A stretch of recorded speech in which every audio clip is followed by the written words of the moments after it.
wasn't spoken often. And then I went to Bloemfontein where it wasn't an upgrade.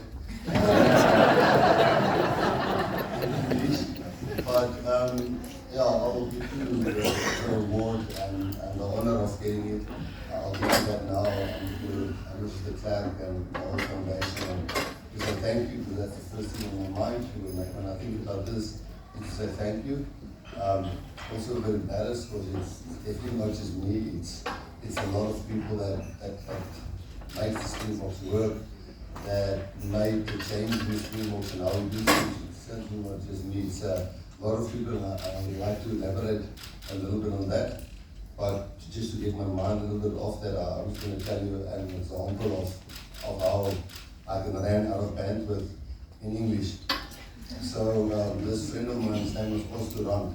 We played props. He has a very Afrikaans name, Osterrand, and we were touring in Australia, and we've been on a 6-week tour in those days.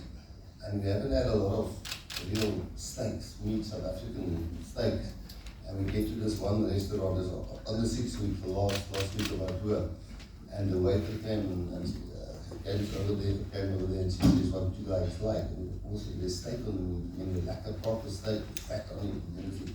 And we all said steak. And after a while, the lady came back and she said, she just want to know, how do you guys like your steak? You like it medium? And also said, that large, we want it large.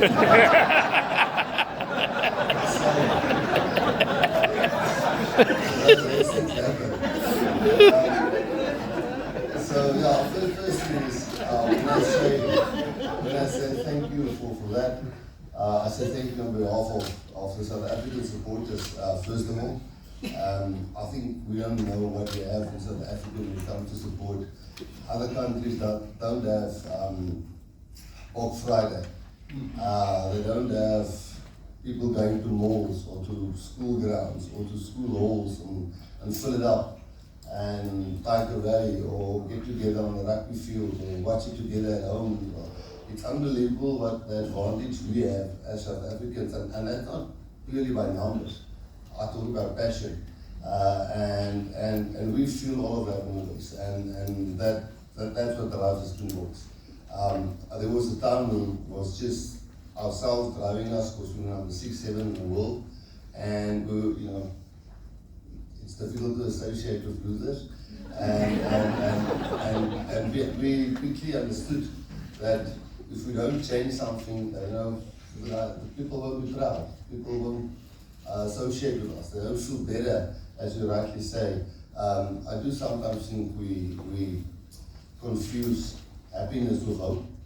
I think sometimes when we win, it's 60, 70, 80 minutes of happiness, and then when you go home, the people who suffer, who's hungry, or doesn't have a roof over their head, that they was happy for those 80 minutes, but then they're sad again. And then the hope is not for every single person who watches Springboks play to become a Springbok, because there's only been 900 or something like that in the history of the game. So why do I say that?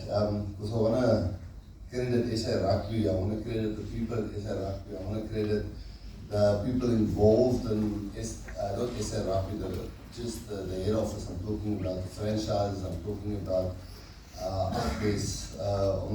on the ground level, scouts and people, and I might quickly explain this, and if you guys can check me on my 30 minutes so I don't go over that. We started in 2013 a program which was called the Elite Players Development Program. And when we started it, we said, but are we going to make this fair? Because we want to change, and we want the whole country to support our rugby teams, our 20s, our women's team, our sevens, our junior bokke, our SA team, and when the Springboks play. And you can't just support a team when there's 2 colored boys on the wing, and everybody says, yeah, it's in their genes. They can just play wing. That's that. And funny enough, when I played in the Eastern Province, played in the Free State, and Cheetahs coached there, and I coached at the Stormers. When I got to the Stormers in Cape Town, there was a wing called Gio Oplom. Very much like Cheslin, he's the same type of player. And I said to Cheslin, You guys are, like everybody tells you that you start believing it. It's in your genes, you can just play wing. Guys are all small to play wing. And I asked you, why are most of you guys playing wing? And because the big boys also play wing, you know, the big colored boys. And he said to me, it's easy, you know, when you give to, if a guy doesn't have the access to infrastructure, if that's the right word, or rugby fields and tackle equipment and tackle bags or whatever.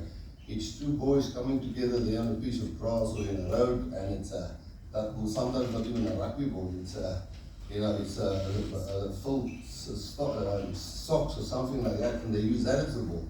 And he said, what do you learn when you play against each other, touch rugby all the time? He says you definitely. If I'm walking around, he says you're definitely not going to learn how to clean out, or how to jump in a line out, or how to scrum in a mall, or how to steal a ball in a ruck. You're going to learn how to sidestep, how to chip, how to loose walk, how to round a guy, and that's what wing does. So if somebody doesn't come in and help those guys, because their fathers and grandfathers were the right of them playing for South Africa was taken away. And so they also didn't have the advantage of playing international rugby, playing provincial rugby even, and club rugby was a thing. And so that's where, and the same with our black boys in our team, you know, everybody said, oh, no, there isn't really good props there. And then you look at Ox Mchena and Bongi, and you look at Trevor, and you look at Tooks who's coming through at the Sharks, and the problem was again, it was the access to knowledge. It was the access to people who, their dads and their uncles who's played maybe provincial and for the Springboks, and they didn't have that. And we started this elite players development pathway in 2030. I was the high performance manager then.